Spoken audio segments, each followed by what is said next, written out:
সত্যনিষ্ঠ সেই মহান ব্যক্তি, বিশ্বস্ত সে প্রিয় সাথী, আবু বকর সিদ্দিক।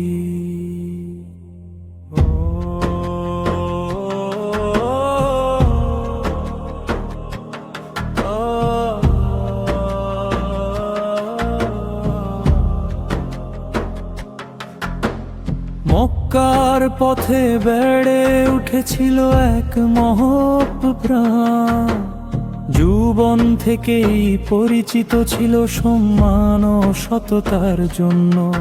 যখন আল্লাহর রাসূল আহ্বান করলেন সত্যের পথে, তিনি বিলম্ব ছাড়াই ঈমান আনলেন দৃঢ় বিশ্বাসে। কোনো সন্দেহ তার বিশ্বস্ত হৃদয়কে টলাতে পারেনি। ইসলামের পথ থেকে তিনি কখনো সরে যাননি। আল্লাহর উপর তার ভরসা ছিল অটুট, প্রতিটি পরীক্ষা ও কষ্টের মধ্যে। হে আবু বকর সত্যবাদী ও আন্তরিক, তুমি যুগে যুগে উজ্জ্বল আলোকবর্তিকা, বিশ্বস্ত সাথী, অবিচল সত্যনিষ্ঠ। উম্মাহ আজ তোমার দিকে শ্রদ্ধায় তাকিয়ে থাকে। ইয়া সিদ্দিক, ইয়া সিদ্দিক, প্রতিটি পরীক্ষায় ছিলে অবিচল। ইয়া সিদ্দিক, ইয়া সিদ্দিক, শ্রেষ্ঠদের মধ্যে তুমি অন্যতম শ্রেষ্ঠ। তার সম্পদ ছিল দুর্বলদের জন্য রহমত, অভাবীদের সাহায্যে তিনি ছিলেন সদা ব্যস্ত।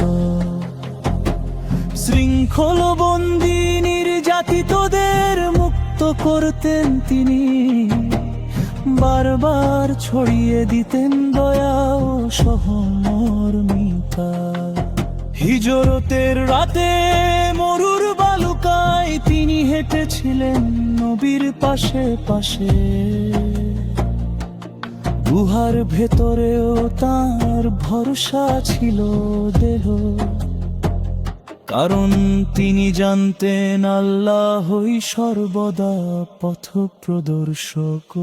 হে আবু বকর সত্যবাদী ও আন্তরিক, তুমি যুগে যুগে উজ্জ্বল আলোকবর্তিকা, বিশ্বস্ত সাথী, অবিচল সত্যনিষ্ঠ।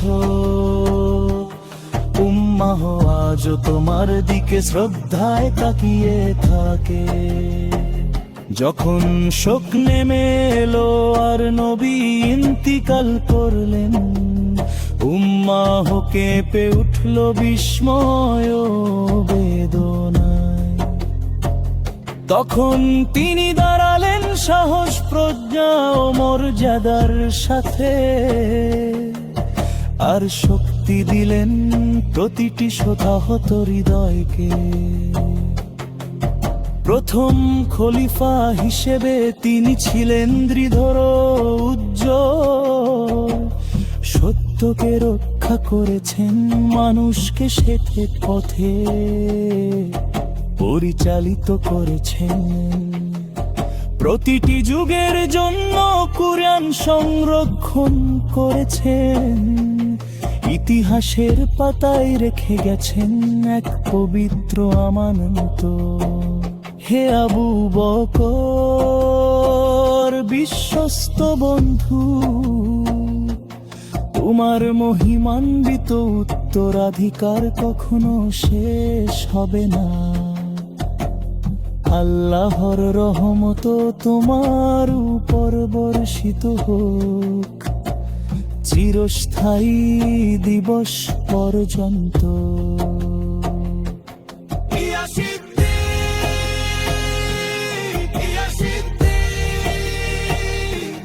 সত্যনিষ্ঠ সেই মহান ব্যক্তিকে আমরা স্মরণ করি।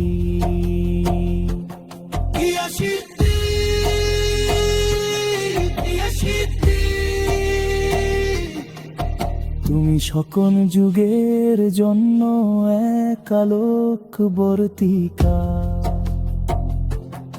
আবু বকর